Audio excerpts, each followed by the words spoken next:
আজকে আরও একটি নতুন রেসিপি নিয়ে আপনাদের মাঝে হাজির হয়ে গেছে। আজকে বানিয়েছি ডিমের পনির। তো ডিমটাকে প্রথমে বয়েল করে নিয়েছি এই বাটিটির সাহায্যে, এবং সেটাকে তারপরে দেখুন সুন্দর করে পিস পিস করে কেটেছি। পিসটা খুব সুন্দর হয়েছে।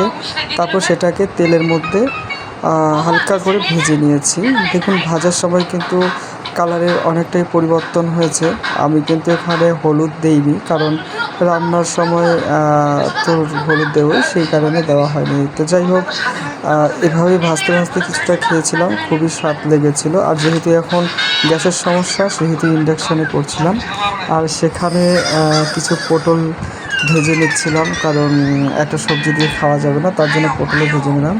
তারপরে দেখুন এখানে গ্রেভিটা রেডি করেছি, আর এখানে পটল, তারপরে ডালের ডিমটা, যাই হোক এরপরে সেদ্ধ করে ভেজে দেওয়ার পরে সেটাকে আমি তৈরি করে দেখাবো। তো লাস্ট ফিনিশিংয়ে আমার ছবিটি তোলা হয়নি, কারণ যেহেতু একাই রান্না করছিলাম আর ইলেকট্রিক জিনিস, তার মধ্যে সমস্যা হচ্ছে কারেন্ট চলে গেলেই সমস্যা, সেহেতু কারণে। তো আপনারা একদিন এভাবে বানিয়ে খেয়ে দেখবেন, খুব স্বাদ হয়েছে।